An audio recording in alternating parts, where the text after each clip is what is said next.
Okay mga guys, so nandito naman tayo sa ating YouTube channel, no. So mayroong balita rito, no, na isang na malungkot na balita tungkol sa West Philippine Sea. Alam nyo naman na West Philippine Sea talagang inaangkin ng mga Chino na to na mga walang hiya. So ito malungkot na balita, no, na yung mga China may nagbaon na ng mga tubo sa Scarborough Shoal.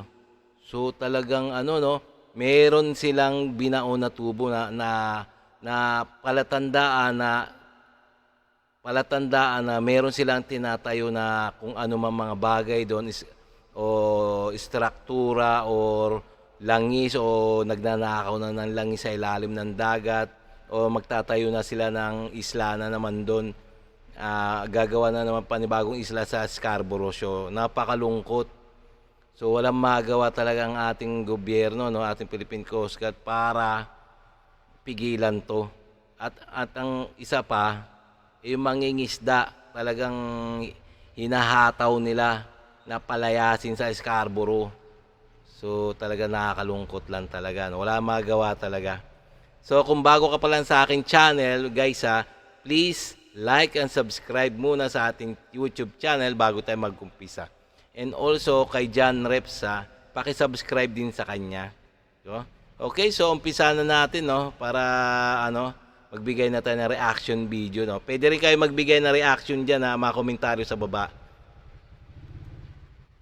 Samantala, bantay sarado na umano ng mga China Coast Guard at Chinese Navy warship ang Scarborough Shoal ngayon. Nako. Nalaman yan matapos isumbong ng mga mangingisdang Pilipino sa advance party na Atin Ito Coalition na nakalapit ng 25 nautical miles mula sa bahura ng Scarborough. Ayon sa kwento ng mga mangingisda roon, sa bukana o pasukan ng lagoon ay may nakapwesto na umanong 4 na China Coast Guard vessels at sa loob naman ng lagoon ay mayroon ding 5 Chinese Navy warship.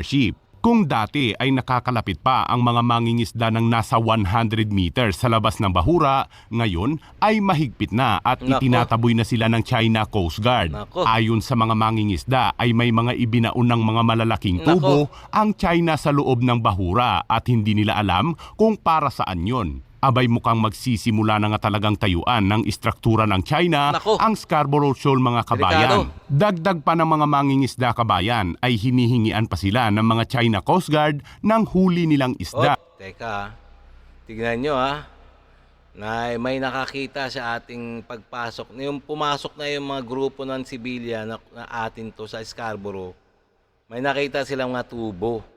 So hindi nila alam kung ano yung mga tubo na yun, no?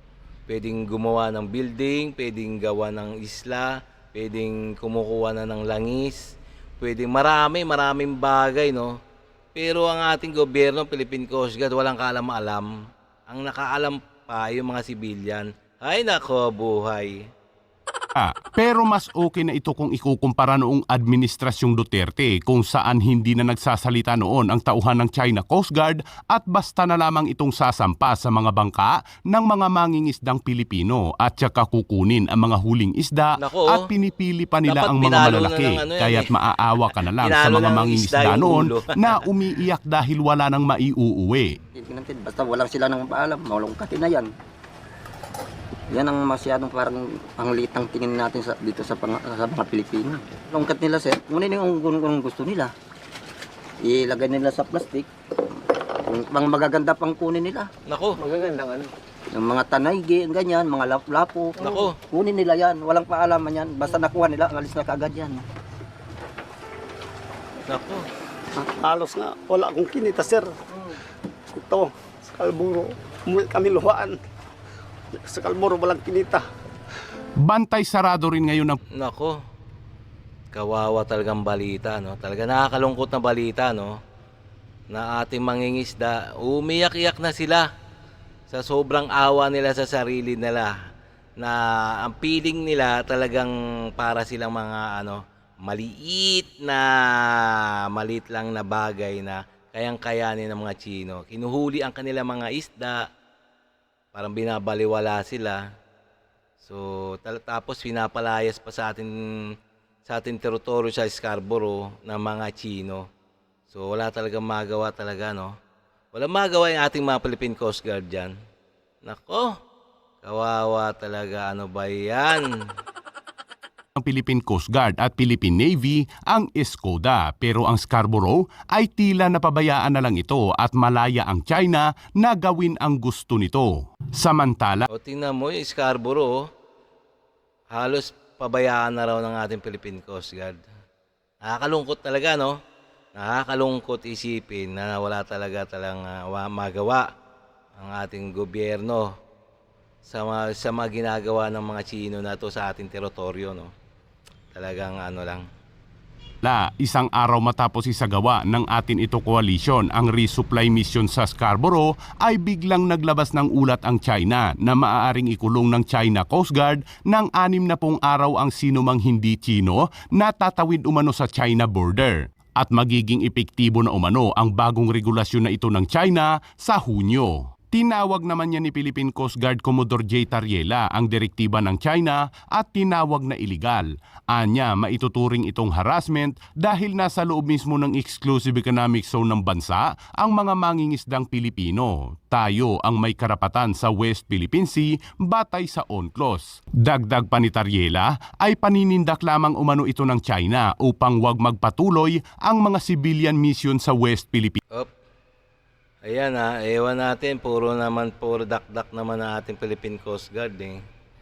Wala, mamaya tinutuon ng China yan. Ano gagawin kaya ng ating gobyerno, ng ating Philippine Coast Guard, Philippine Navy, pag pinaghuhulihan mga mangingisda sa ating exclusive economic zone na inaangkin daw ng China o pag sa June na, no, sa June na hulihin daw. Ano kaya gagawin kaya?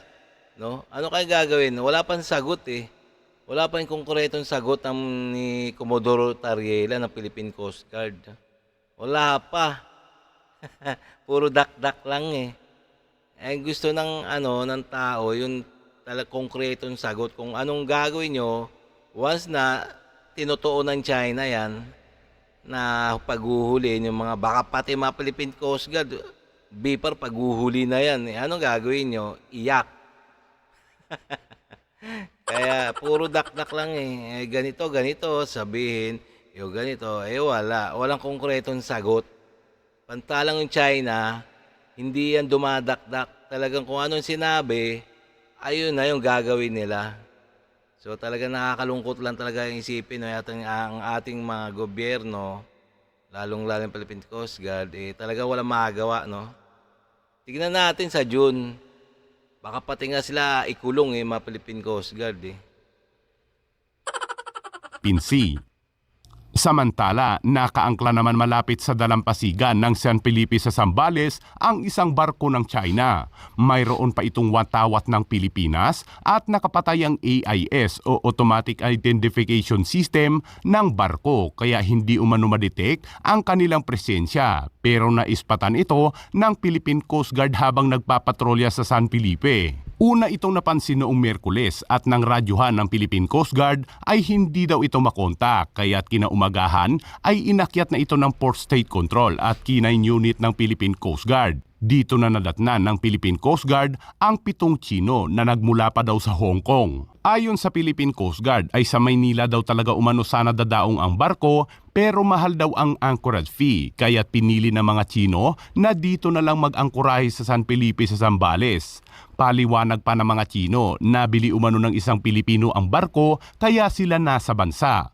Wala namang notice of arrival sa Philippine Coast Guard ang barko na ginagawa ng mga lokal at foreign na dadaong sa bansa. Sa ngayon ay nakahold muna ang barko habang gumugulong ang investigasyon. Tinatayang nasa 130 nautical miles ang layo mula sa San Felipe, Zambales sa Bajo de Masinloc o Scarborough Shoal kung saan nagaganap ang mga matinding girian ng mga barko ng China at Pilipinas. Ang disenyo ng barkong ito ay tulad ng mga nakikita nating Chinese maritime militia vessels. Kaya ano sa tingin niyo mga kabayan? Espiya na nga ba ito ng China? O siyempre, no, kunwari lang yan, no. Mga espiya na yan, o baka nagtitik-tik na yan, yung mga ganyan. Dapat talaga Malay mo, may mga dalang drugs yan o kaya nagsosorbay na sa ilalim ng dagat. Dapat talaga ambot kung ano ginagawa ng Philippine Coast Guard.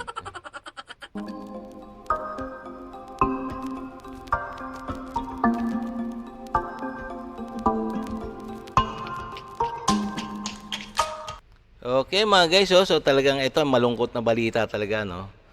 Kawawa ang ating mga fisherman. Tinataboy siya sa sariling teritoryo ng mga Chino. At nagbaon pa ng mga tubo na hindi malaman kung anong gagawin nila doon sa Scarborough na wala naman magawa ang ating mga Philippine Coast Guard. So hindi nila binabantayan ng Scarborough, nakatutok lang sila sa dito sa isang isla na muntik ng makuha ng China. Samantalang yung mga ibang isla hindi sila nakatutok o talaga pinababayaan.